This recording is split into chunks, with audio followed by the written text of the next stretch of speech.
Good morning, everybody. Wow, what a great crowd. What a huge crowd on a rainy Monday morning in New York City. Congratulations on everybody getting here. On behalf of Third Way, the NYU Center for Cybersecurity, the Journal for National Security Law and Policy, welcome to what I think is a really unique and ambitious event. My name is Jim Kessler of Third Way. That is a DC-based think tank.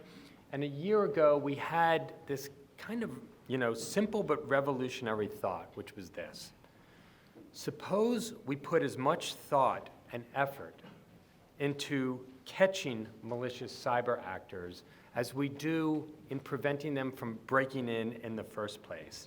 And that thought, that idea generated so much interest that it brought us to this point today. And a year later, here we are with this symposium, Catching the Cyber Criminal, Reforming Global Law Enforcement. And this issue is so important and relevant to people that there are folks who have traveled 5,600 miles by plane to be here, and there's people who've traveled 56 blocks by subway to be here, because cybercrime and malicious cyber action affects everything from our national security and our democracies, our forms of government, to our own personal bank accounts. And we all know the cyber criminals are ahead of the cyber cops right now. So we have an ambitious program and a varied program that begins closer to home in New York City and Washington, D.C., and then reaches as far away as Nigeria and Japan on opposite ends of the globe. So to kick us off this morning and set the stage for the rest of the day, Mika Owyang has, she's really been a pioneer on this topic. She is the vice president for the National Security Program at Third Way, and she is chair of the Cyber Enforcement Initiative. And really with her and her team at Third Way, or her cybersecurity team, have really been thought leaders on this subject and have really taken a leadership role. Mika has spent her career in Washington focused on national security, on intelligence issues, and on cyber issues. She's worked for both the House and the Senate. So Mika, why don't you get us started and set the scene for us this morning?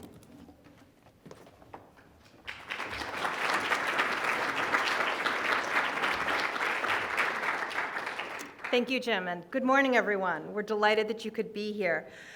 As Jim said, I'm Mika Owyang. I'm the Vice President for the National Security Program here at Third Way. I may look familiar to some of you, not necessarily for this topic, but actually this is what I spend most of my time focusing on, catching the cyber criminal.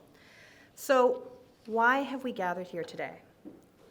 We are here to address the most prevalent cyber crime wave facing the world today. As we gather here in New York, Mexico's national oil company is crippled by a ransomware attack and had to cease operations, like many others. As we gather here today, cities and towns across America are faced with the difficult choice of whether to pay a ransom or lose essential services and data. As we gather here today, millions of identities, credit card numbers, and passwords are for sale on the dark web. And as we gather here today, intelligence services and governments are scrambling to protect their crucial information from hackers around the world. These attacks cost the U.S. economy anywhere from $57 billion to $109 billion annually, and those costs are increasing. Other estimates put the cost as high as $3 trillion globally. These attacks are happening at speed and scale. They are so prevalent that by the time I finish my remarks, 570 American households will have been victimized by cybercrime. So what are we doing about this cybercrime wave? How do we understand the adequacy of our response? Well, not only are we in the middle of a cybercrime wave, but we have a hidden enforcement crisis. Our resources are misaligned to deal with this crisis.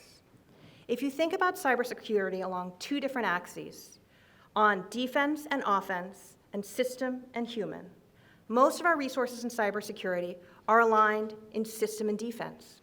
We spend all of our time thinking about how to secure systems, how to secure supply chains, how to close vulnerabilities. We spend a little bit of time talking about system and offense, on botnet takedowns, on how to deny the attacker access to their tools. We spend some time on human in defense. How do we stop people from using password as their password and to stop clicking on that link? But we spend very little time talking about how can we improve the response on human and offense.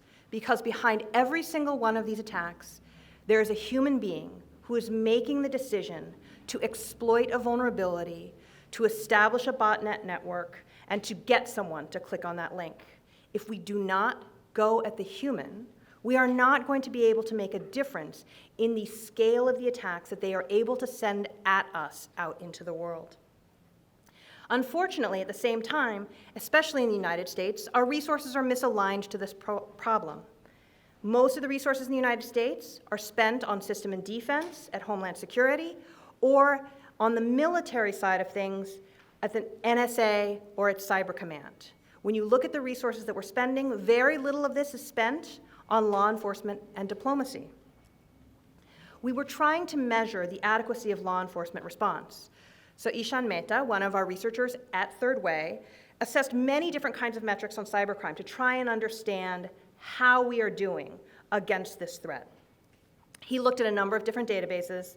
As you all know, it's very difficult to collect this information.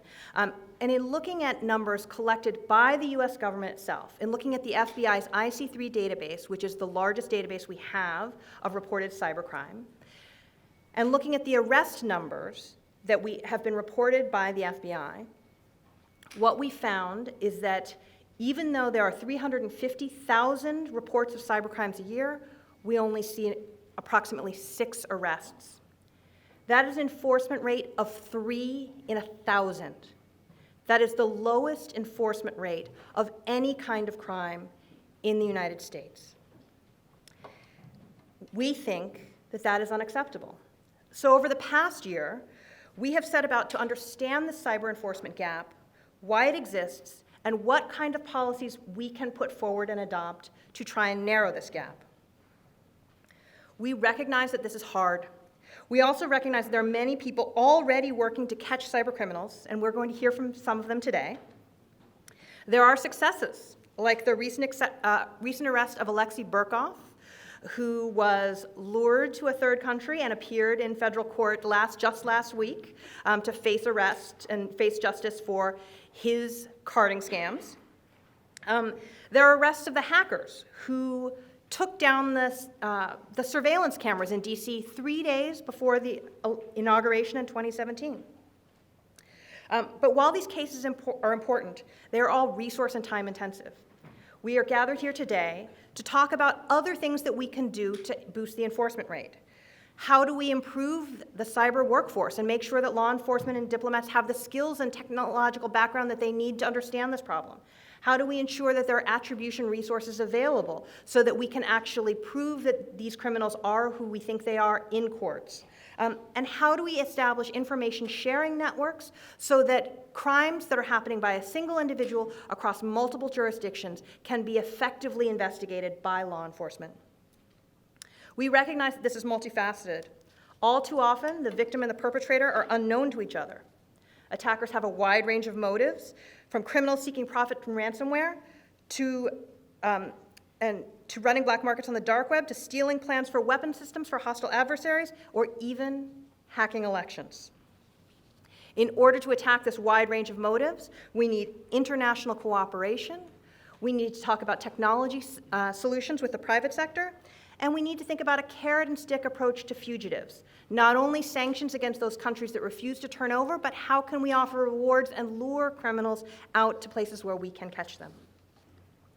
Solving these crimes will require the cooperation of the victim, technology companies, financial institutions, law enforcement, and diplomats. We recognize that without greater attention and a comprehensive strategy to focus not only on stopping the attack, but stopping the attacker, we will not be able to make progress in reducing the number of attacks online. The risk-to-reward ratio for the criminal is vanishingly small.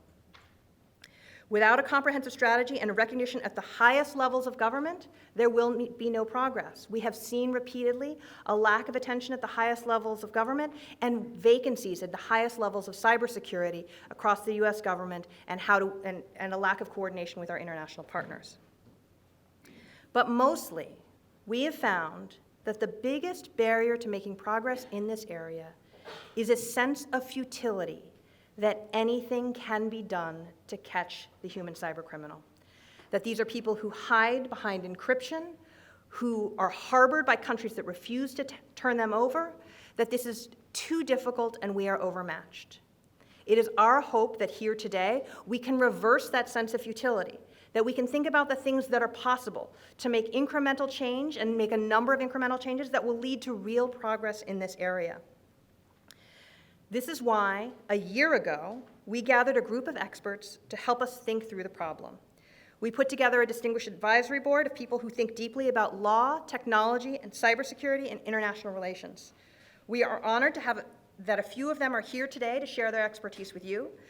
That includes Ben Wittes, the editor-in-chief of Lawfare, Jim Baker, the former general counsel of the FBI, Jennifer Daskal, a professor at American University School of Law, Judy Germano, a distinguished fellow here at NYU and a former federal prosecutor, and Gina Abercrombie Winstanley, a former ambassador and who served at Cyber Command as a senior diplomat. And we'll end the day with Ari Schwartz, the former deputy cybersecurity coordinator at the White House and now a partner at Venable.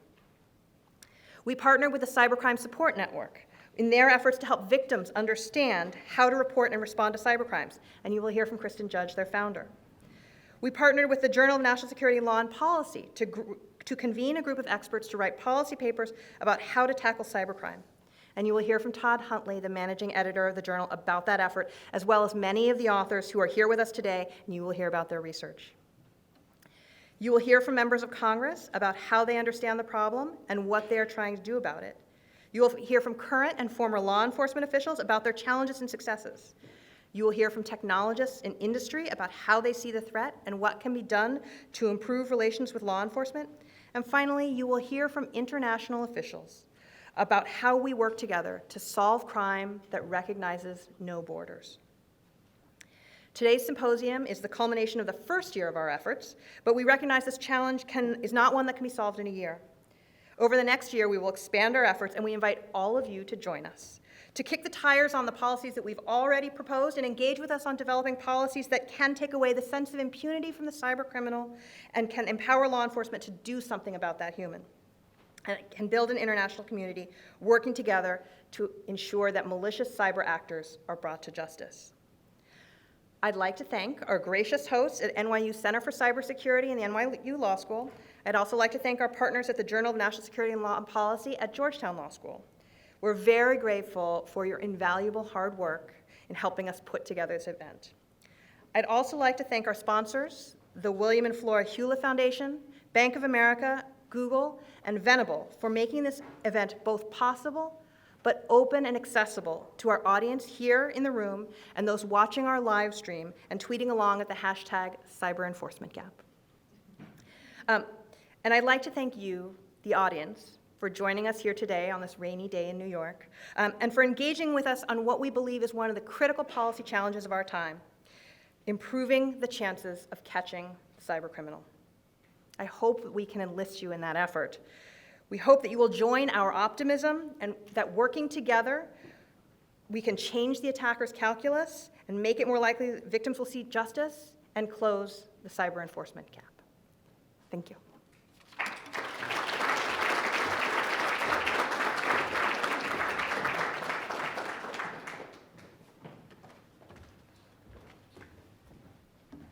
So a sense of futility, 6 arrests, enforcement gap, 3 for every 1,000 crimes. So you can see why malicious cyber actors feel that there is a sense of impunity. Our next guest, so I know that Congressman Himes is here and that Senator Warner is here, but they're on their way down. Okay. Are they out? Are they? Oh, they'll be here in probably about a minute or two. So let me just hold off until they arrive, and then I'll do the introductions. Okay. Oh, there they come. All right.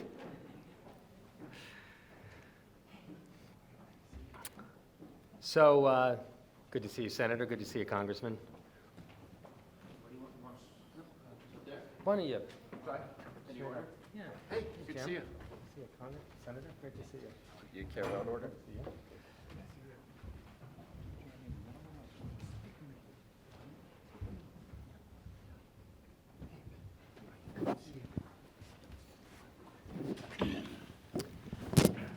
So I said at the outset this symposium would take us from places like Washington and New York all the way to Japan and Nigeria. Let's start closer to home to Washington and New York. So we have a great opening of this session following Mika's scene setter, which is a live recording of Ben Wittes's must-listen-to Lawfare podcast. And his guests for this podcast are really two experts in the field of cyber, and they also happen to be experts in another subject that everyone is obsessing about, including myself in Washington, which is impeachment. But Senator Mark Warner is the vice chairman on the Senate Intel Committee, is the former governor of Virginia, is the senior senator from Virginia. Jim Himes from Connecticut is a senior Democrat on the House Intelligence Committee, is the former chairperson of the House New Democratic Caucus, which thinks about all sorts of issues involving cyber and the future of work. And I would describe both Senator Warner and Congressman Himes as futurists. They're people in Congress who are constantly thinking about the future, both on national security issues and on economic issues and on social issues as well. And doing the moderating here for us is Ben Wittes, who is the co-founder of Lawfare at the Brookings Institute. He is one of the most sought-after voices on national security issues and has been so for decades. So Ben, why don't you kick it off for us? All right, thank you. As you heard, this is going to be a live recording of the Lawfare podcast, and that has only two implications other than a conversation from a normal conversation that might be recorded and even podcast. One is that I will speak with unusual animation and enthusiasm, and occasionally say things that you already know, like, for example, where we are, which the audience that will be listening to it might not know. And the second is I will begin it by saying I'm Benjamin Wittes and this is the Lawfare podcast. And when I do that, I certainly wouldn't discourage some sort of show of enthusiasm on all of your parts. All right, with that, let's not take up any more time with logistics. I'm Benjamin Wittes, and this is the Lawfare podcast.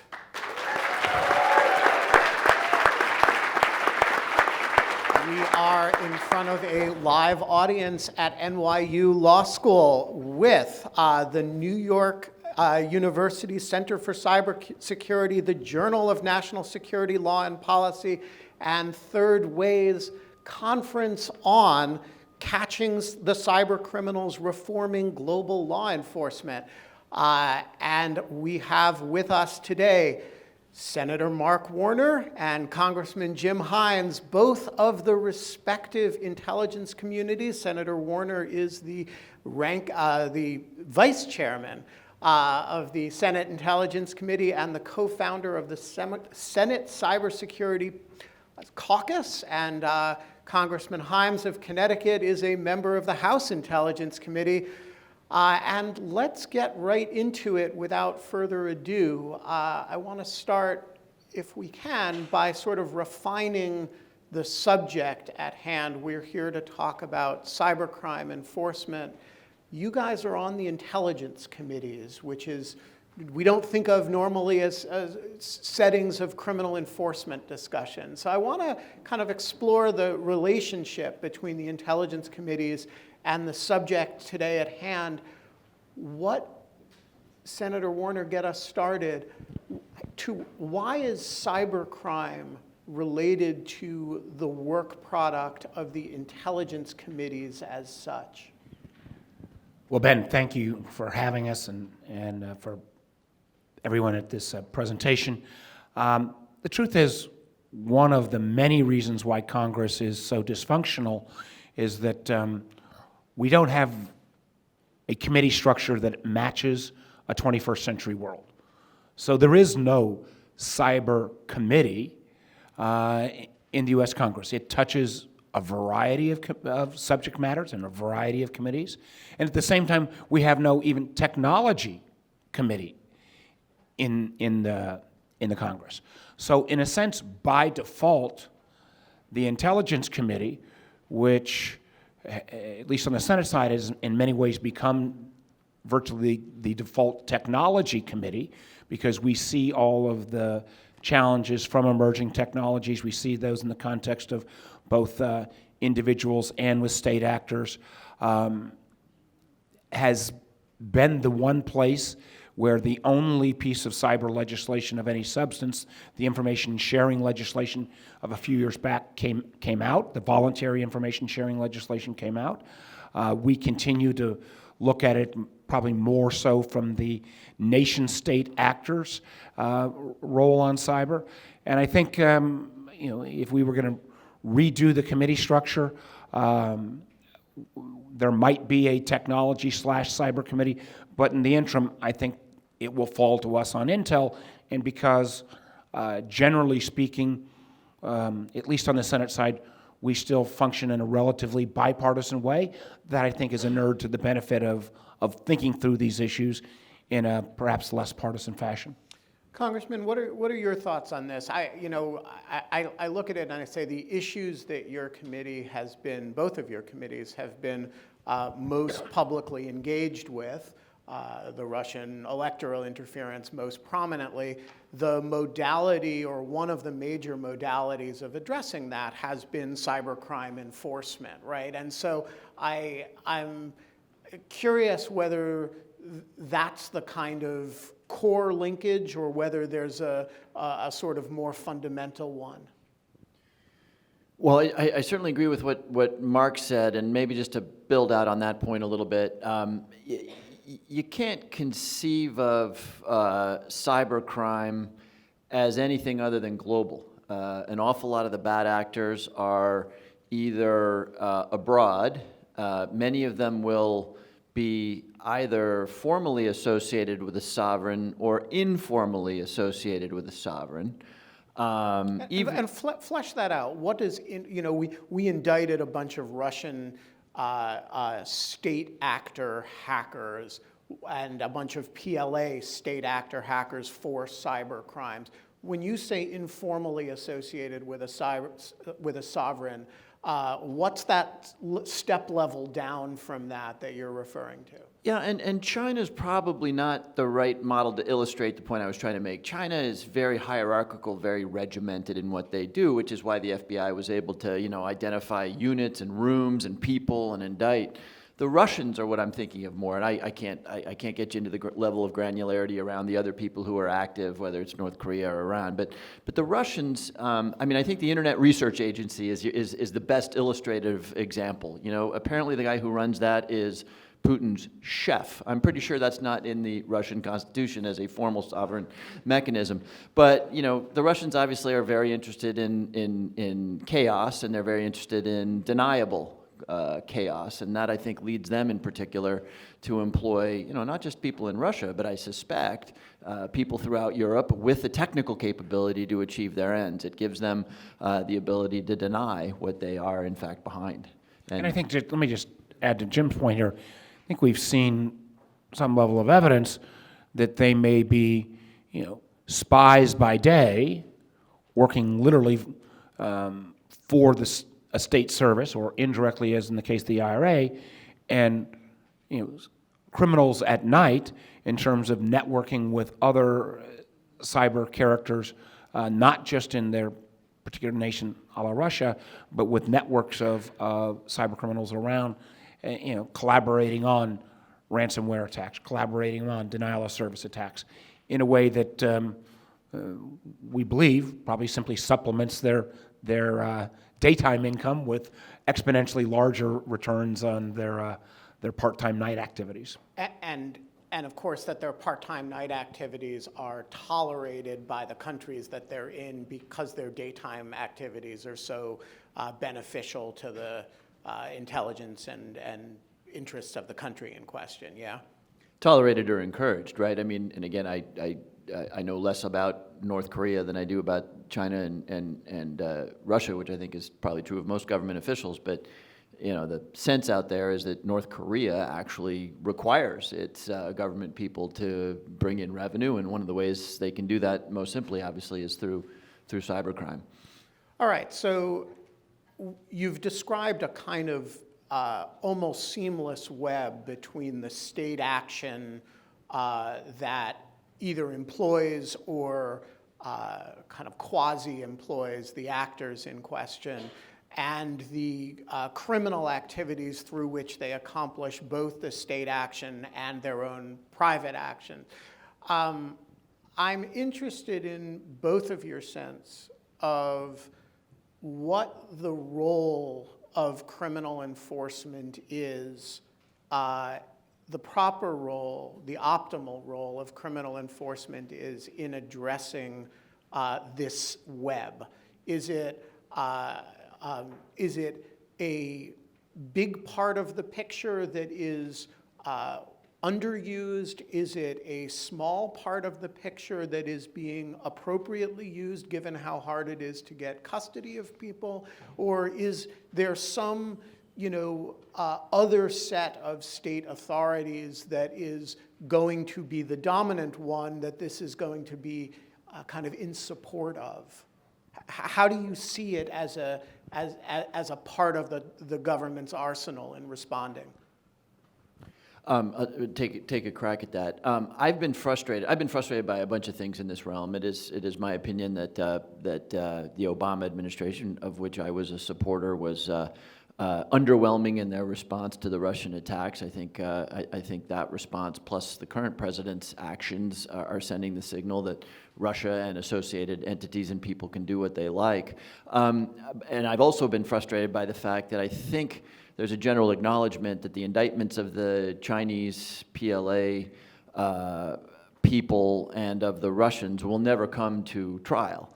There is value in naming and shaming, but you also give up an awful lot when you come out as detailed as those indictments have in terms of your sources and methods. So I'm very frustrated in this world about what law enforcement internationally will do. Law enforcement obviously can be very effective in places where they have jurisdiction, but it's very frustrating to me because right now, absent a more comprehensive global understanding of how we're going to deal with this stuff, yeah, naming and shaming is good, but we also, again, give away an awful lot of what we know and how we know it.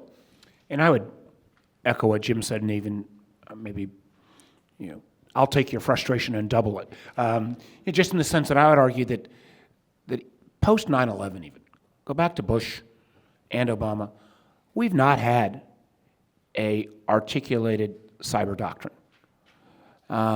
So consequently, we've been willing to use our tools against second-tier states, Iran, North Korea. But with near-peer adversaries like Russia and China, because we've not had a clearly articulated cyber doctrine, we have been so afraid of cyber escalation that I think we've been kind of open season and open hunting for other nation states and their agents. The kind of normal sense of if you have a major cyber attack or denial of service attack and you shut down Moscow for 24 hours, you got a problem. You shut down New York for 24 hours, you got a crisis. And consequently, we have been unwilling to lay out in an articulable way what our country's strategy, what our red lines are, and what our willingness to use our own tools on. Let me go ahead and make one, point here, which I don't normally make, which is a compliment to the Trump administration. One of the things that the Trump administration did do more recently in 2018 was they slightly decreased the amount of bureaucratic hoops you have to go through if U.S. Cyber Command were to use potentially offensive capabilities. I think net that made sense. I think coupling this lack of strategy, articulated strategy and doctrine around cyber, comes also a lack of international norms and standards.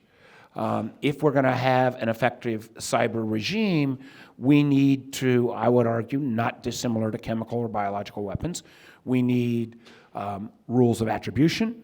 We need rules in terms of if you do X, and even if the attribution is not to the 95th percentile, but we can show that it is originating from a region or a country, then there should potentially be consequences.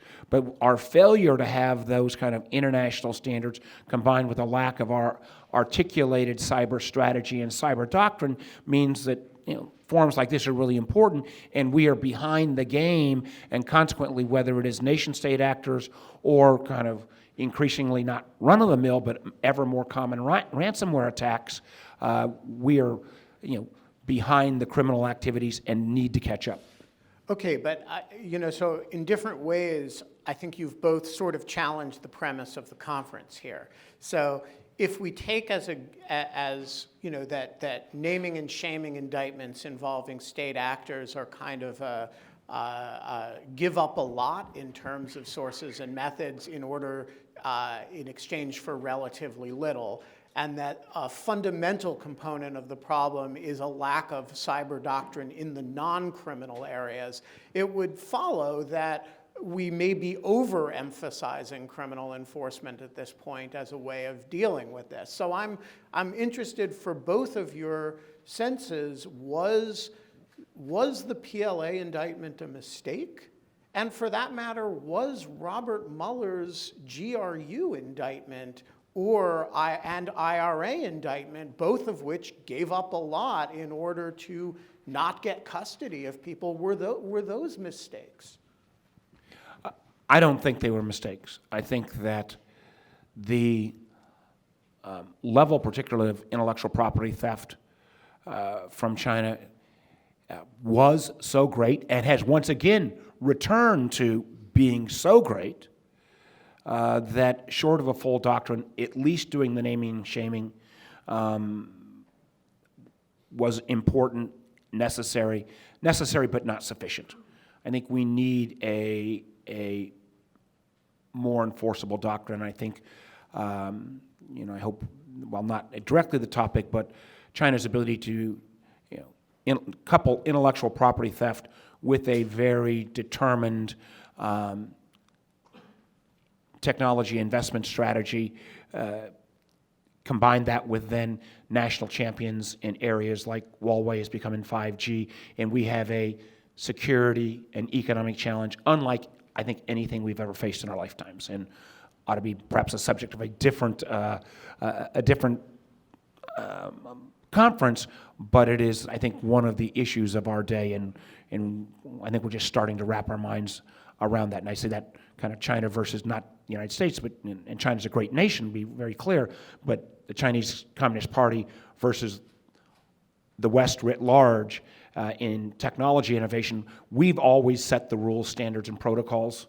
That was not the case in 5G. It increasingly may not be the case in AI, quantum, facial recognition, and a lot of this is built upon at least some of the intellectual property that was stolen through cyber means, and then supplemented by a very aggressive investment strategy. Couple that as well, I think, on the IRA. I think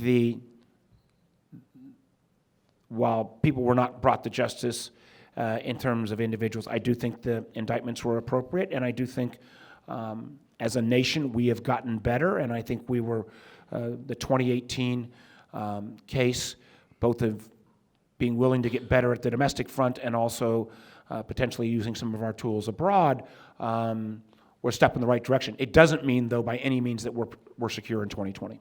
Yeah, and I agree with, I would characterize it exactly that same way. The indictments were necessary but far from sufficient. I think there's real value, when you talk public policy in the abstract, the Chinese are stealing our IP. It doesn't sink in terms of popular sentiment nearly as well as actually being able to point to people and indictments and activities.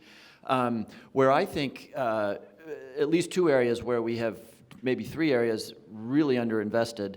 Number one, I continue to believe, and we're in the world of sovereigns here, and I'll try to sort of close out with a reference back to the subject at hand. I do believe that we told the world that we would respond pretty flaccidly to what was a very serious attack on the 2016 election. Number two, I don't think that we have really done nearly enough to push the development of international norms. And I think some of these things are really hard, some are less hard. You know, there is a broad agreement that we won't shut down hospitals. There ought to be a broad agreement around cooperating to go after completely stateless rogues. That's a problem for everybody. But I wouldn't then therefore say, we're talking about a fairly narrow slice of the overall cybersecurity question here. When it comes to more domestic issues, to ransomware in Baltimore and that sort of thing, there's a huge amount we can do, probably as folks that focus on the intelligence community, a little less relevant to us than it is to the Homeland Security and to the Judiciary committees, but you know, making sure obviously that law enforcement is keeping up with the threats, even, and this is about as unsexy as it gets, but it's probably one of the most effective things. You know, Gartner happens to be in Stamford, Connecticut, so I spent some time with those guys. You know, Gartner will tell you that of all the malware they look at, you know, some tiny fraction, well below 5% of malware is zero-day stuff. Right? So the obvious implication there is, you know, you could solve a big part of the problem here simply by updating your software and practicing good cyber hygiene. Again, there's nothing sexy about that. That doesn't get talked a lot about inside Fort Meade. But, you know, you solve a lot of the problem just through the basic blocking and tackling of being smart about how you interact with the internet. And I can just add one. Jim mentioned kind of basic cyber hygiene. Let me give you my one that I think is maybe one of the stupidest things we're doing at this point. And there's a lot that we're doing stupid, so this we'll let the audience judge. But you know, we're about 10 billion IoT devices purchased at this point into our economy. That'll go roughly to 25 to 30 billion in the next 3 to 5 years. I've had bipartisan legislation literally for 3 years that would say, before the federal government, before any of your federal tax dollars are spent buying an IoT-connected device, there ought to be de minimis security. No embedded passcodes, let it be patchable, nothing rocket science-like.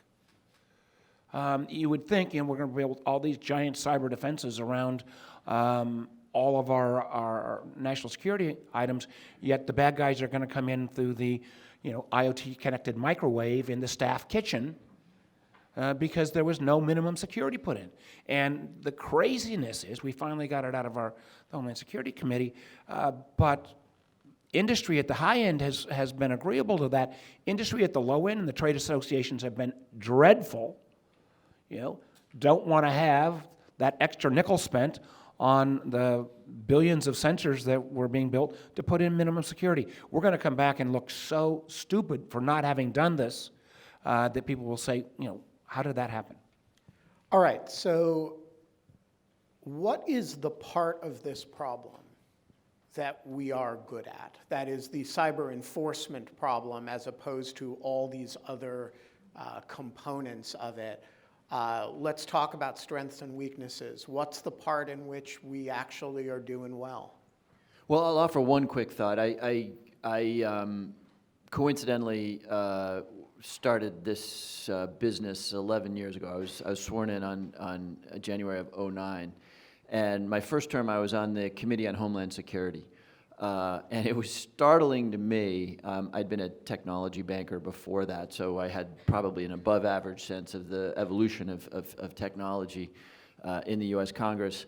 2009, the level of consciousness and capability inside the federal government, and I think to a lesser extent outside, was just primitive. I mean, people with 3 stars on their shoulders would come in and look confused when you asked basic cybersecurity questions.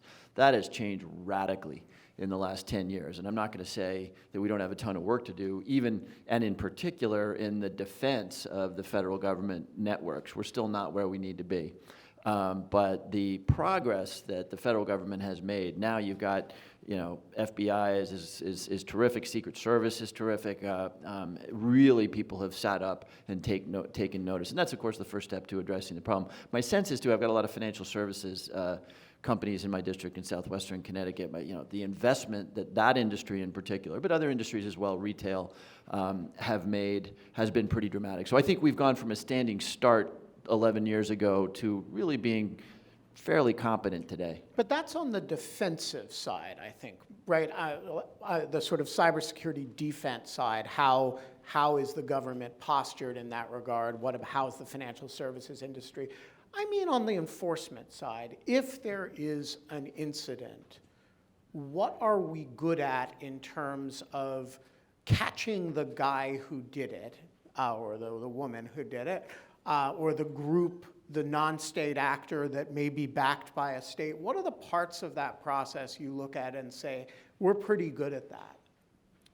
I think the FBI has gotten better, but I think there is still, now outside of government, a tendency to still be willing to kind of bury the problem rather than acknowledge the problem.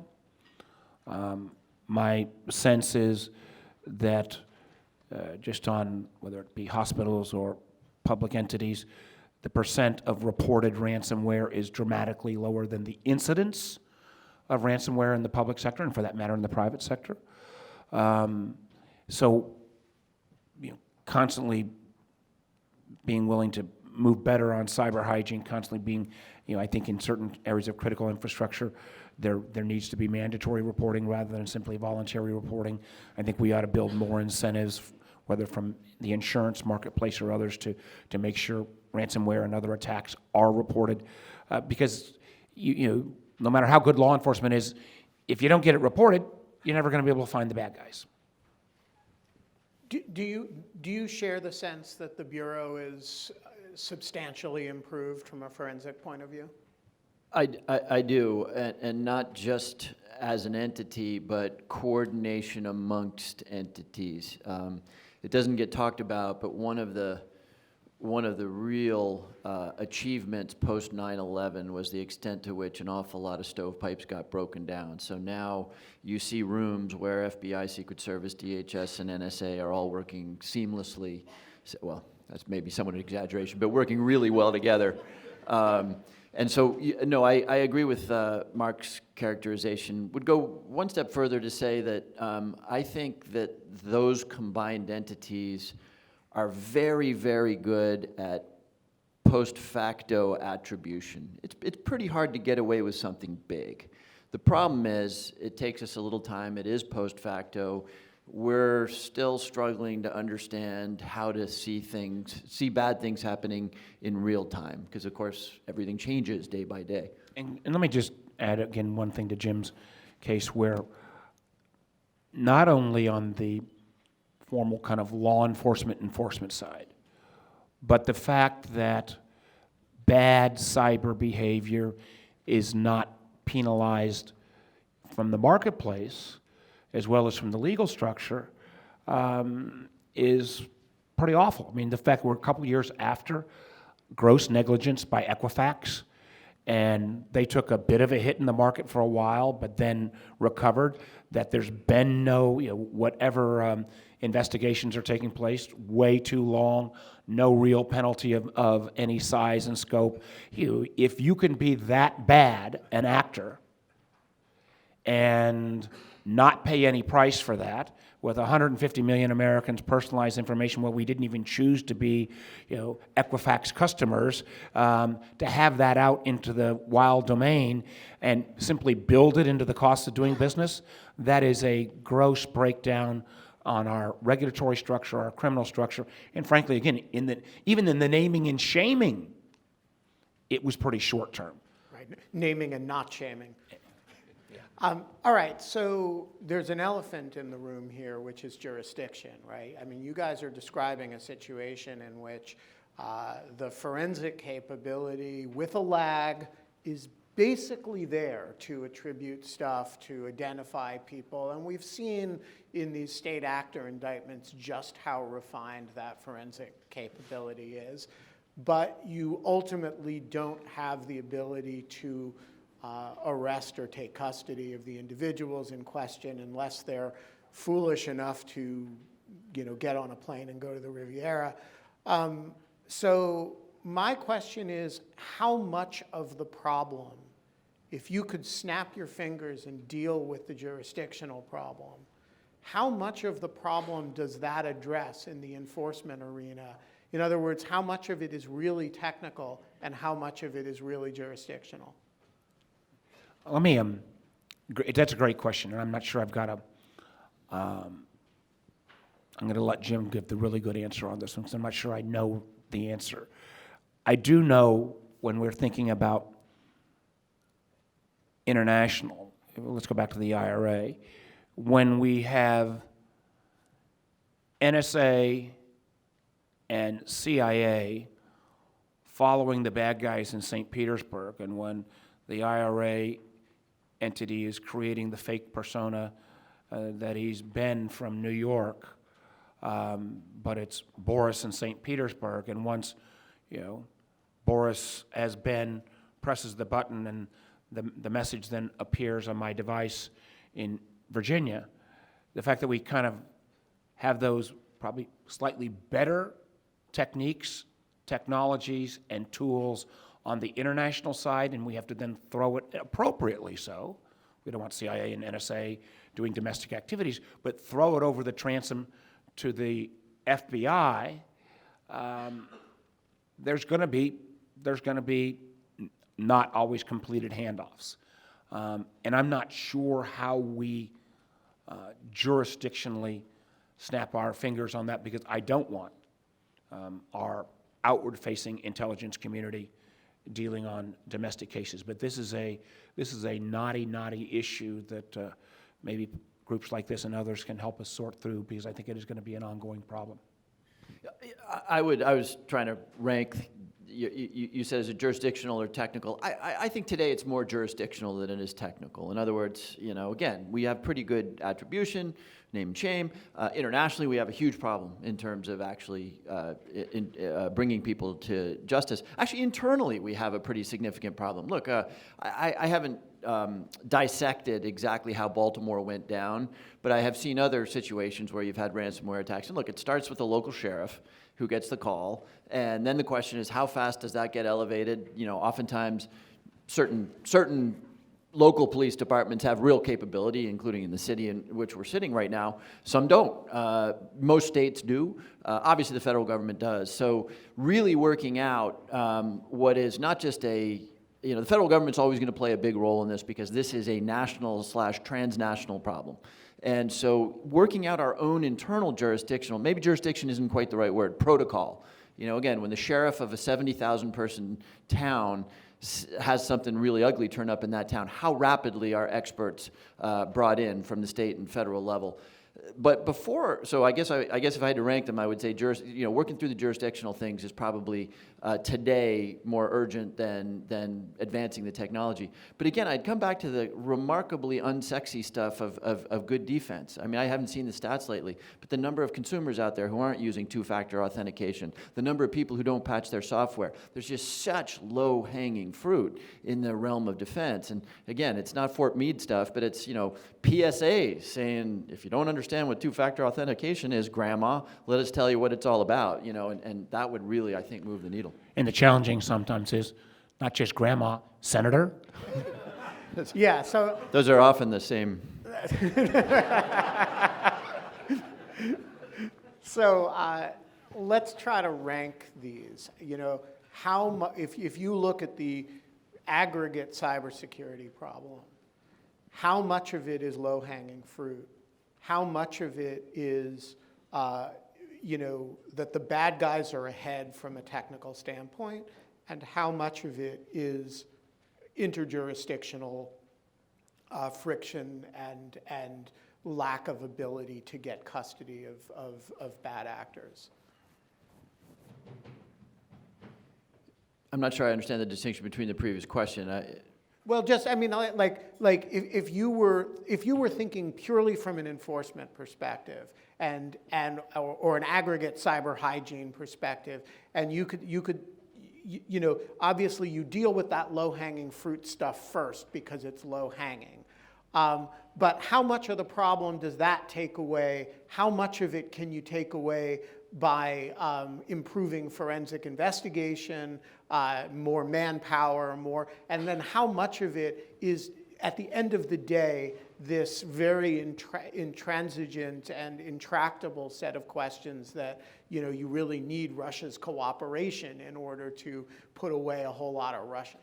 Yeah, so we shouldn't think of them as alternatives. We should be doing all this stuff. We should be helping the American public better understand good defense. We should be working hard on global norms, and we should be solving the jurisdictional issues. And I think let's just the international norms are hard, right? Because Korea, Iran, North Korea. I mean, today, right? There's an argument at the UN over this Russian-sponsored structure for defining criminality in the international internet. But let me just land for a second on the concept of jurisdiction. There's a model for this, of real progress made in the last 2 years, and that's the way we've had an internal conversation at multiple jurisdictional levels on election security. And again, I don't want to be complacent here. We've got a long way to go, but Congress mobilized a whole bunch of money. We went from a world 3 years ago or 4 years ago when states were, particularly red states, given the nature of the president at the time, resisting adamantly federal involvement, to a world where actually a lot of money has been put out, a lot of states have made a lot of progress. We need an analog to that in the broader realm of attacking and defending against criminal activity. Because I just think there's a lot to be done there, because just at the municipal and county level, the capabilities and the understandings are spottier, frankly, than the election infrastructure was in 2016. And let me build off of what Jim just said. I would agree we are better.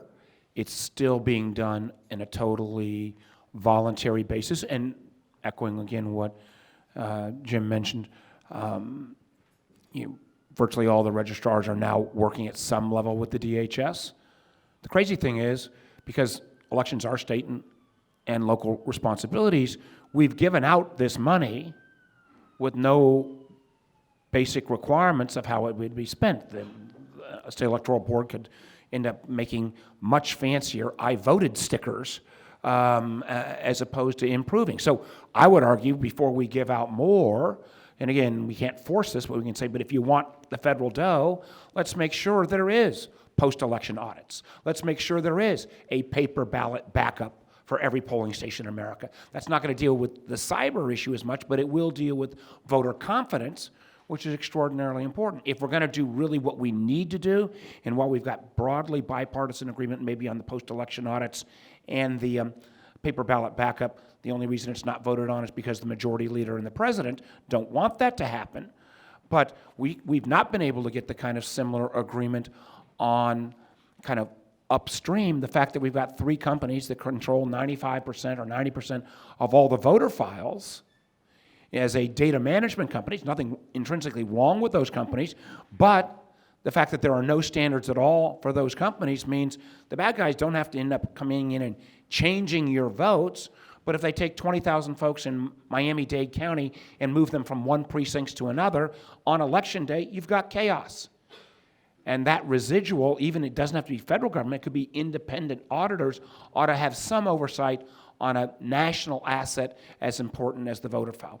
Bucket number one. To your question about how you break it up, defense, jurisdiction, outside, I'm not sure I agree with Jim, I'm not sure how you can give percentages on that. But I think 2 other things. One, there's never going to be a moment in time where we can say, okay, cyber, we're done. We've got it fixed. It's all in the rearview mirror. This, the very nature of it, as we get better, the bad guys get better. And I want to come back to my 5G challenge and some of the others. As we think about kind of next step technology innovation, I mean, if the underlying basis of the next generation technology comes embedded with vulnerabilities, that's a big problem. One of the things that blew my mind was, from the Intel side, we realized back in, I think, 2013, 2014, that Kaspersky Labs were bad actors. It took us another 4 years to get them off the GSA preferred acquisition list. That doesn't make any sense. And as we move forward on an issue, for example, like Huawei, which does pose, in our government, it made a bad case of, it's not a challenge of, a backdoor today, but is in a software-driven system when you have to buy from soup to nuts a single kit approach on next-generation baseline telecom equipment, and at any moment in time, the Communist Party can say, in the next software upgrade, put malware in. That is a long-term national security threat. We are starting to make the case that to our friends and others around the world, do you really want to rely on that for in a world where all of your IoT-connected devices are going to ride on this system? We're making progress there.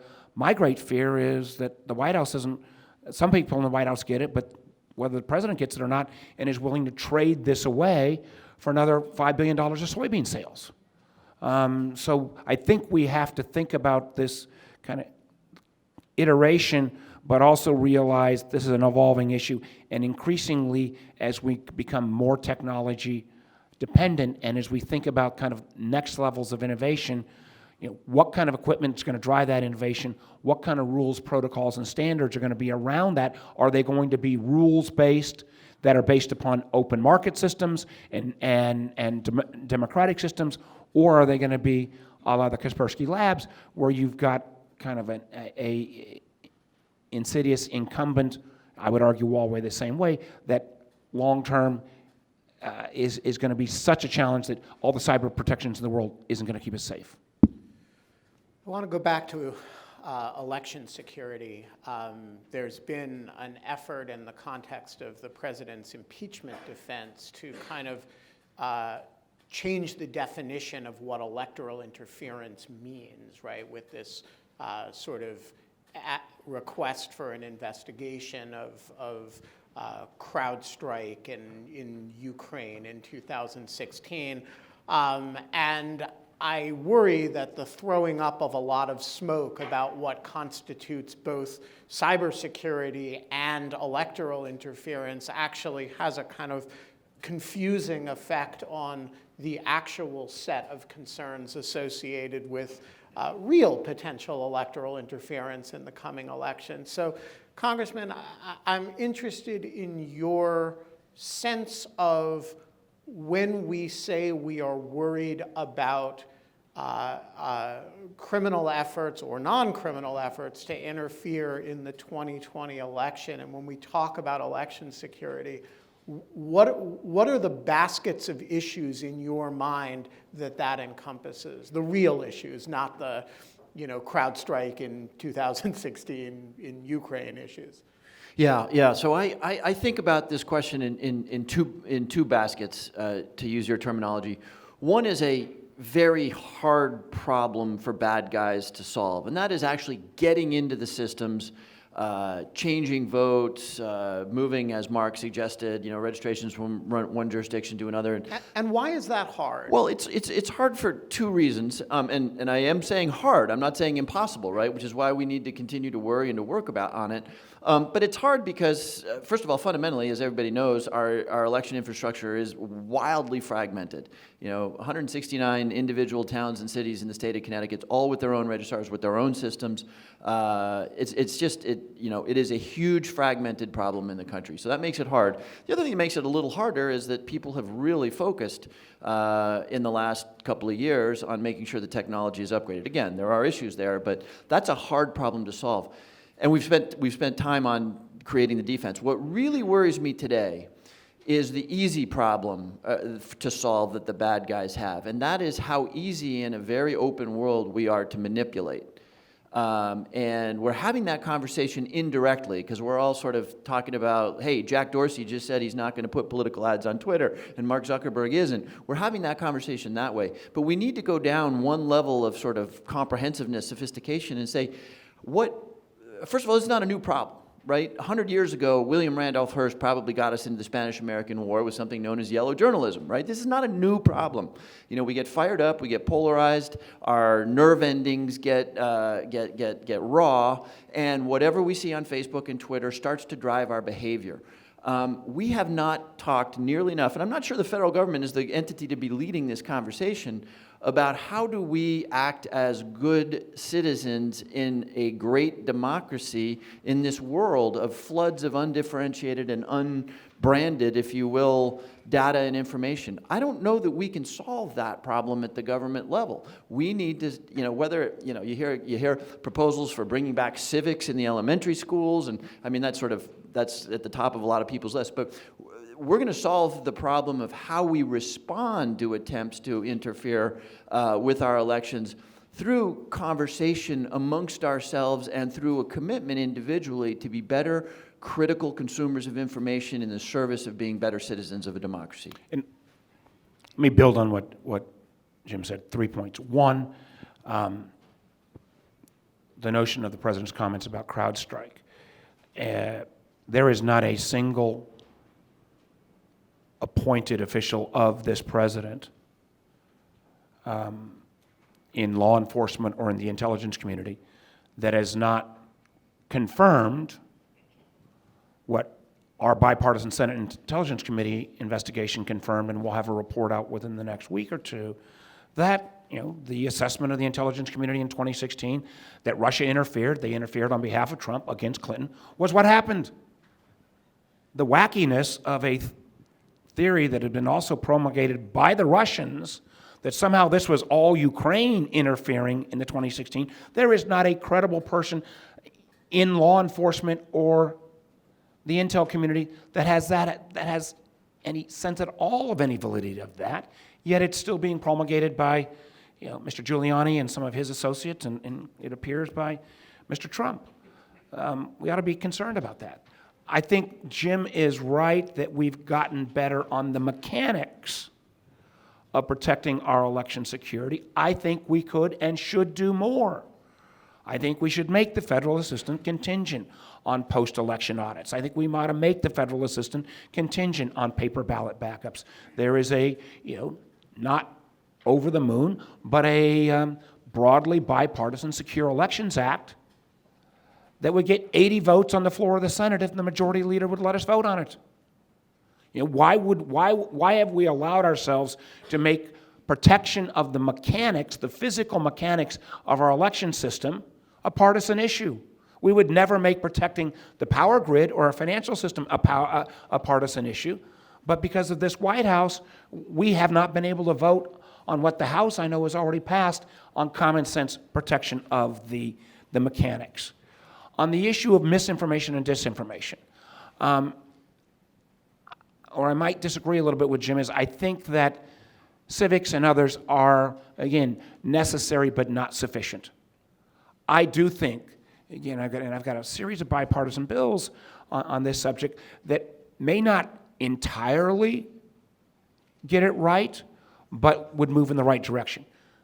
The Honest Ads Act that says that if you are placing a political ad and paying for it with rubles and it's being placed out of Russia, there ought to be the same disclosure requirements that happens on television and radio. Now, Facebook and Google have moved themselves, but I'm not really sure I'm going to rely upon their self-policing when it's something as important as this, and other platforms have not. I think we ought to, the fact that we have to have this kind of second law is a little crazy perhaps, but we ought to have it. If a foreign government tries to intervene in a presidential election and you discover that, your obligation ought to be not to say thank you. Your obligation ought to be tell the FBI. In terms of social media, I would argue, again, in America of 20 years ago, we would have already set the rules and protocols. Our retreat, again, from that kind of leadership, I think is significant. So the Europeans have already moved forward on privacy. California's moved forward. Nevada's moved forward. The Brits and the Australians are moving forward on content. But there are a variety of tools in terms of rules of the road around social media platforms that indirectly get at this issue. Very briefly, I think we ought to know what data is being collected about us and what it's worth. to, again, educate Americans that Facebook and Google are not free. They are giant sucking sounds of information, and they put value on that. Let's at least let Americans know what that value is. Let's let us have the ability to know whether we're being communicated with by a human being versus a bot. Again, there's nothing wrong with a bot, but we ought to have that data point. I'm an old telecom guy. I'm old enough to remember when it was really hard to move from one telephone company to another until we mandated number portability. We ought to have data portability. If you're tired of how you're treated on Facebook, you should be easily able to transport all your data to NewCo and still be interoperable with the people who remain on Facebook. And an added component of that would be, I think you ought to go ahead and be able to delegate some of those responsibilities to a trusted third party. So how do we add more transparency in this social media system so that Americans are smarter consumers of the information and misinformation, disinformation they may be receiving? And I think we need to get into a much tougher and more challenging conversation where I'm not sure where it ought to end, but groups like this ought to take it on. One, questions around identity validation. If you have to own your speech, then I think some of the reprehensibleness might go away. In Estonia, they've made the decision as a nation. They had so much misinformation, disinformation, that the only way you go on social media in Estonia with identity validation. Now, maybe that makes sense to even think about in America. Whether we want that in Egypt, if you're a political activist, is a very open question. But that question of identity validation and anonymity, I think is going to have to be discussed. The flip side of that is the Section 230 exemptions around content. I think back in the late 90s when that exemption was put in place, it made sense. I'm not sure when 65% of Americans get some or all their news from Facebook and Google, that still makes as much sense. And that ought to be a fulsome debate. So these ideas, again, where I go back to arguing kind of American or Western writ large, democratic valued sets of rules need to be thought through on a national and international basis. The idea that we're going to simply leave this all to the whims of the platform companies to decide on their own and trust their goodwill, I think is a gross, gross error in judgment and will come back and bite us in terms of the integrity of our democratic process. Because at the end of the day, our adversaries, they don't need to change votes. They just need to make Americans lack faith in the information they receive and that the democratic process is going to accurately reflect the will of the people. Wow, Sorry for the long answer. No, that was impressively comprehensive.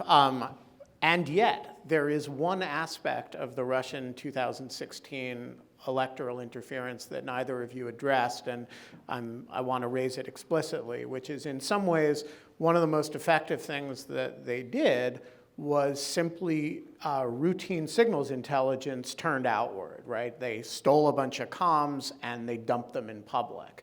And this is classic cybercrime, right? Breaking into somebody's systems and stealing their communications. And it's not exactly disinformation, right? It's ultimately an information op, but it's real information. It's not interfering with voting machines or counting equipment, but it had a very profound effect on the dialogue leading up to. And so I'm curious how, in your sense that we've made a lot of progress in the basics and the mechanics of electoral interference, how vulnerable are we to exactly the same comms operation?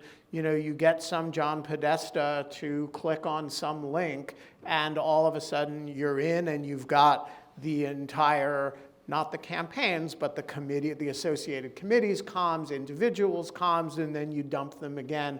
Why shouldn't we expect to see exactly the same operation launched against some disfavored entity in the coming electoral cycle? Well, you should. I mean, again, as Mark said, this is not a problem that you solve and move on to the next one, right? This is something that is with us and growing.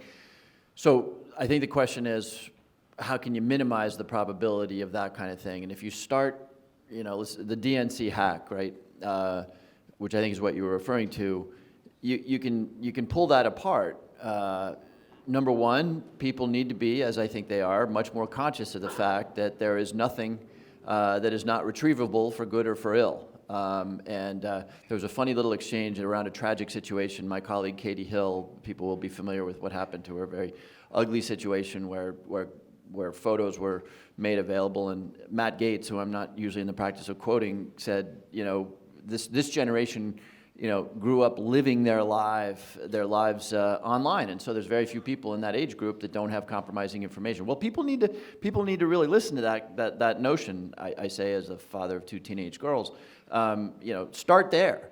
If it's out there, it is recoverable for good or for ill, and then you get into sort of more prosaic stuff around what were way inadequate IT practices inside the DNC. Again, this comes back to the theme of people really owning the need to defend, and then, you know, the lackadaisical quality, and at this point the damage had been done, but the lackadaisical quality of the response. It was, I forget now, but 3 or 4 weeks before, you know, the IT people at the DNC actually got together with the FBI. So again, of course it's going to happen again. Let's learn the lessons along the whole sort of chain of tragedy that example illustrates. It is going to happen again. It is happening right now. I'll say one thing on the misinformation side, you know, that our social media report pointed out. Russia increased their efforts on misinformation and disinformation post-2016, did not decrease. We got better in 2018 because potentially we were willing to be a little more offensive. But there are plenty of reports of you know, not just Russia, other nations trying to penetrate our political system exactly to duplicate. So we're starting to see some of the challenges arise from the OPM hack of a few years ago. I point out we've not yet seen all of the potential downside of the Equifax hack, but at some point I believe we will. And it really raises a couple of extraordinarily important questions that we're sorting through. If our government discovers that a presidential candidate is being attacked, helped, or hurt, you know, I'm not sure that the government's put out recently, you know, notification procedures, but I'm not sure they fully got them right. And how you notify, when you notify, you know, if someone happens to be the beneficiary of, if a Democratic candidate happens to be the beneficiary of Russian activity, you know, does that candidate want to acknowledge that or not acknowledge it? There's huge ramifications here. I think it will be important, and this is why you know, the White House's, you know, continued failure to acknowledge this threat. And let me be clear, I'm challenged with the White House, not the Trump appointees in law enforcement. Well, not the Attorney General, of course, but the other appointees in law enforcement, the FBI and the intel community, have been very good about, you know, doing their job and standing up against the White House in terms of calling out this behavior. But one of the things that really, Ben, to your point, if Russia steals XYZ information and puts it out in the heart of a presidential campaign, if there is not bipartisan condemnation of that kind of attack, then regardless of the effects, they win because they undermine all of our faith in our system. Let's go to audience questions. There are microphones floating around, so if you have a question, signal me. Please identify yourself and pose your question briefly, and please in the form of a question. If you drone on at length, I will cut you off with a brutal lack of due process. Ma'am, over here.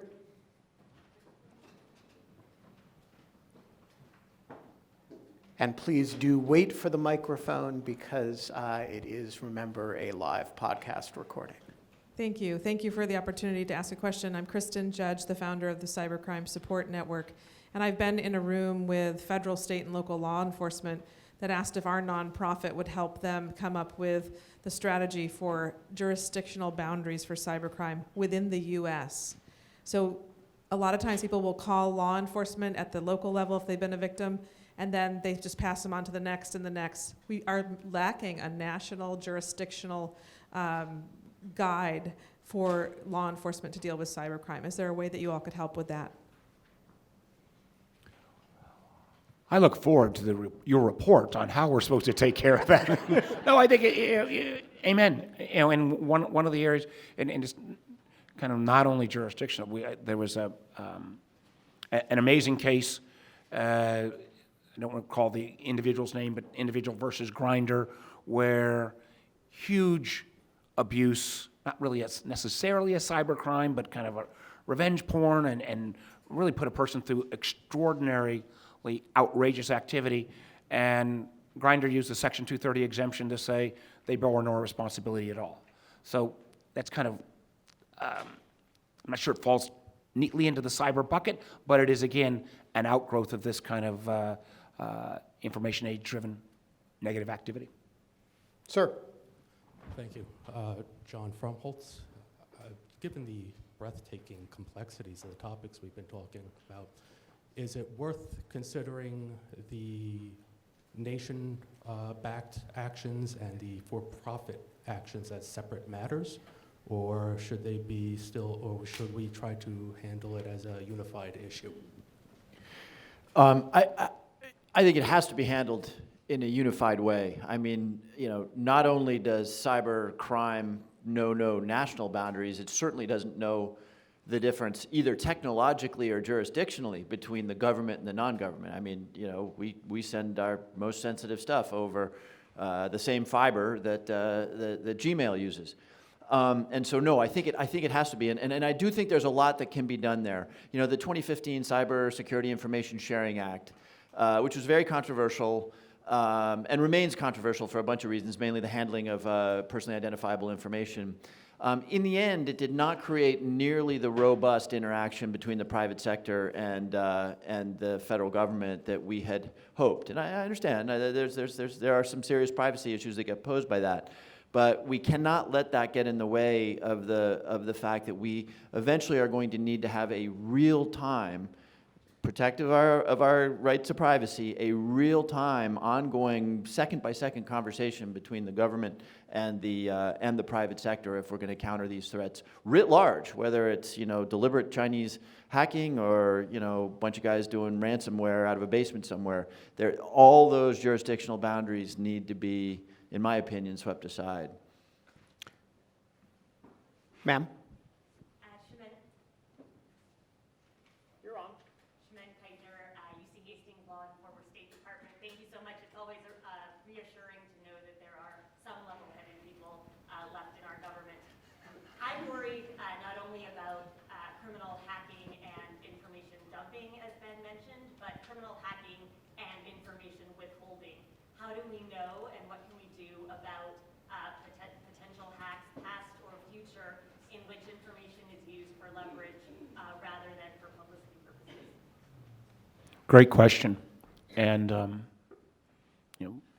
kind of Compromat 101. And I'm not sure that we have fully sorted that through. There's a lot of speculation that, since most of the attribution around OPM has been to China now, that may be the case in point. If you've got all those files, background files, on folks who served in our intel community, that puts everyone at risk. It goes into an even broader thornier issue, again, probably not for today, but for another time, of how do you have a person be undercover in a digital age, even with their digital footprints, but that's a whole nother realm. So Hold on just a second. We have another 15 minutes for this dialogue, but Senator, you don't. You need to. My apologies, but thank you for having me. Ben, thank you for your interest in Jim Hyams does a great job on this subject. He will handle all the other questions. I'm going back to Washington and fix all this afternoon. So interim applause.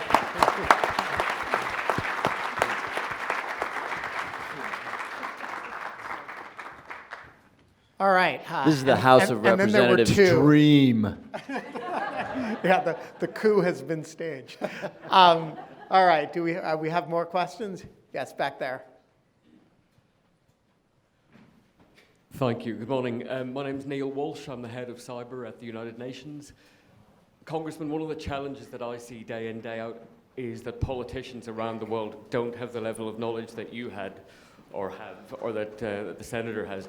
What more can you do? What more can other organizations do to lift the level of knowledge of policymakers and politicians, especially in countries where you don't have an intelligence community like the US has?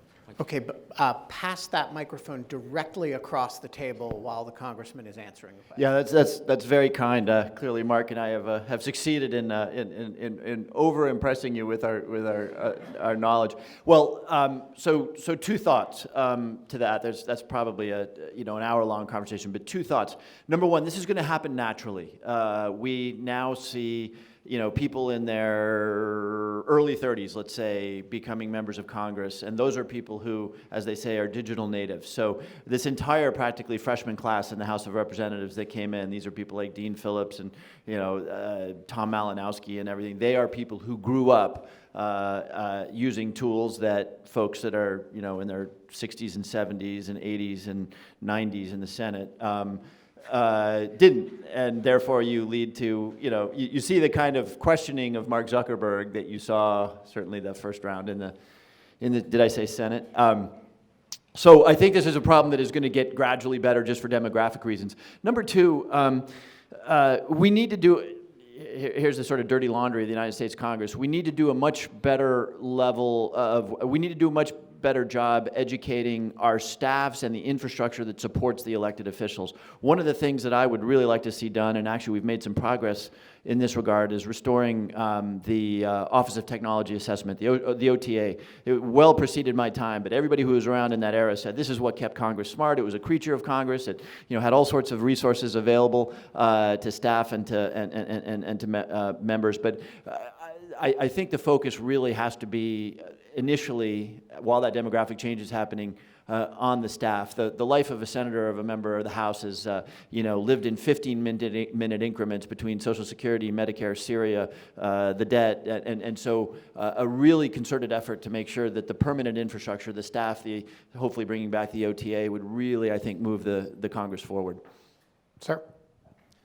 Hi, I'm Garrett Hink with the Carnegie Endowment for National Peace. Staying on the subject of politicians, we've heard about how to combat foreign interference in our elections, but when we have an entire media ecosystem in our country and a set of politicians in one particular party, the Republicans, that encourage foreign interference and readily accept and use disinformation to their political ends, how do we adopt not a technocratic strategy, but a political strategy for combating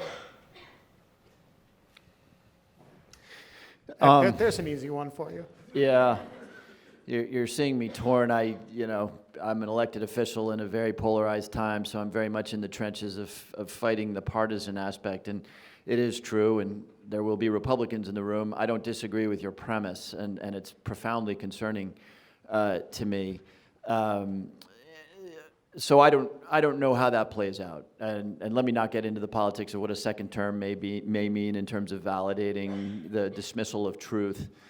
But what I do want to say that is maybe a little less partisan in its inclination is that you're not ever going to solve the problem of determining truth in a political context. I must say, and I lose friends for saying this, that I have some sympathy for the point of view that Zuckerberg has taken, in the sense that, God, don't ever try to introduce an arbiter of what is true or what is false, because very little in the universe, and almost nothing in the political universe, can be so judged. So the example I've been using in the last couple of days or so is, here's one statement about Medicare. Medicare is the most effective social insurance program ever developed by an industrialized country. Statement number one. Statement number two, Medicare is mathematically doomed. Those two things are both true, but obviously one appeals to one segment of the population. So we need to get away from the notion that we can have an arbiter of truth in the political arena, even as we hopefully go to the place that I was trying to encourage us, ineloquently as I was doing it, of being better, more critical, more thoughtful consumers of information. Sir. Hi, I'm Chuck Janschel. I'm at AIG Insurance Company. Senator Warner said it so he's not here, so I can't ask him directly. He talked about incentivizing cyber insurance companies or insurance companies to help report ransomware. I wanted to know if you had any thoughts on that, but what builds on that is the same thing we have problems with, I think law enforcement has, is that private companies do get their lawyers involved first, and they're looking to protect the reputation and privilege, not only privacy, when these events happen. So there's a kind of a lag, if not a complete impediment to sharing information. And if there's a way to incentivize those public companies not to risk themselves in sharing information on these things with their colleagues and law enforcement. Yeah, we obviously have work to do. Somebody pointed out to me a couple years ago that in the realm of cyber attacks into the private sector, it's the one area in which the victim, i.e. the company, is also sort of considered the perpetrator. And in some cases, that will obviously be, if there's inadequate protections, if people aren't employing best practices, et cetera, that might actually be a legitimate argument. But we are clearly going to need to do, as we tried to do in 2015 with the Cybersecurity Information Sharing Act, we're going to need to carve out whatever you want to call it, indemnification, safe harbors, that create this sharing. And I think the other principle that is important, and that'll make people uncomfortable, but if we are in fact going to have a world in which information flows in real time between private and public sector, we're going to do that. The other thing I think is important here is how we think about the regulatory structure. In the financial services world, which is where I spend a chunk of my time, we often contrast the American financial regulatory system with the, in particular, British, but European system, or even better, the way we regulate, the way the FAA regulates our air travel system. One is more punitive in its orientation. The SEC spends a bunch of time nosing around and then brings suit. Another one is much more collaborative in orientation. The FAA, companies are encouraged and protected for self-reporting problems. They're examined, et cetera. So I do think that we need to consciously evolve the way we talk about this in the direction of the FAA. It's not a terrible metaphor, right? I mean, actually it is. It probably is a terrible metaphor. Obviously, a plane falling out of the sky is very different than you having your credit card hacked. But in some ways, the stakes are equally serious in terms of their impact. So I think evolving the regulatory structure with that as an underlying philosophy is going to be important. Ma'am? And thanks very much. My name is Ugoja Dama, as a civil society from the United Nations. We're all aware that cybercrime is a threat to national peace and security. I'd like to ask a question directly. Recently, a large number of Nigerians are arrested in Texas for money laundering and cybercrime. How is the US government dealing with this issue as regards cybercrime, which is being perpetrated by Nigerians here on US soil? Thank you. Yeah, I'm not sure I have a super good answer to that question because I'm only passingly familiar with the details of that case. But in some ways, that's the special case that we haven't talked a lot about. If you are in the United States committing criminal acts by hacking into computers, stealing passwords, whatever it may be, in some ways, that's the easy problem to solve because you're here, there's a good chance we'll detect it, and we have the jurisdictional authorities to deal with that. So again, I'm not super familiar with the specifics of those of that case, but in some ways it's the easy one. It's a lot harder, obviously. I guess these were Nigerians. Nigerians. If they're in Nigeria now, it's a much more challenging thing. And I'm not even sure that we've done enough to sort of energize the MLAT process, which is how we would typically go after people internationally.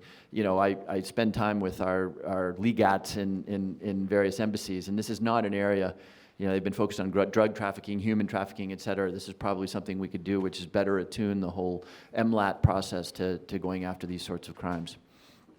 So we have time for one more question, and the mic is in the hands of the gentleman in the back. Or at least I thought it was.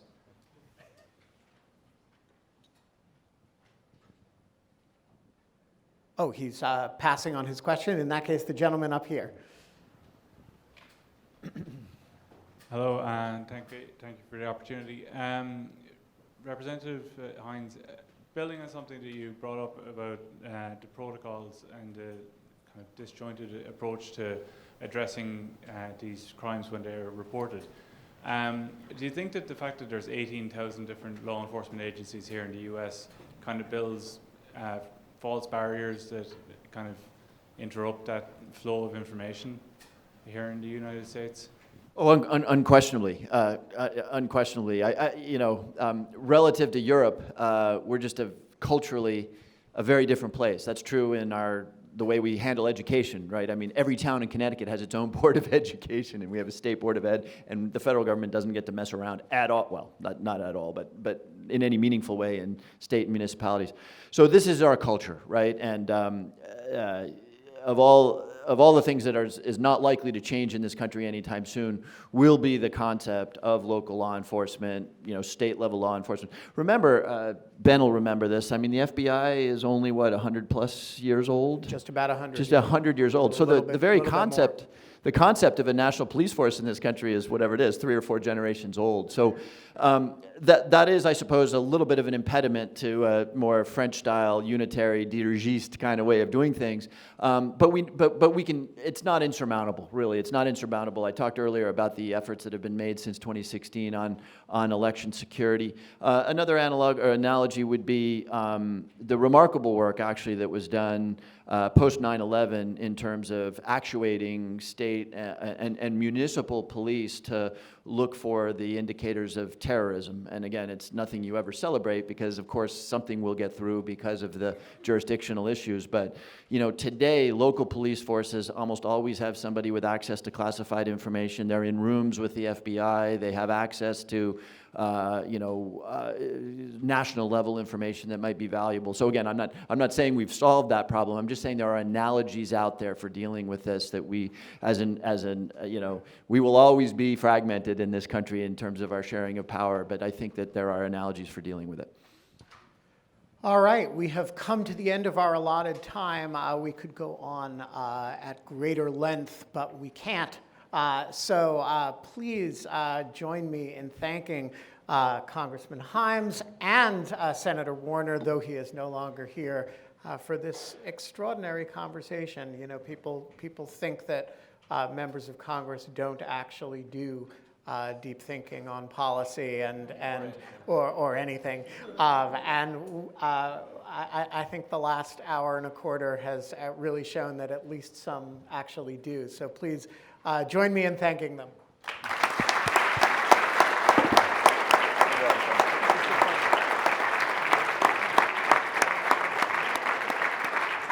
Thank you so much, Ben. That was fantastic. Thank you, Jim. Thank you, Mark, in absentia.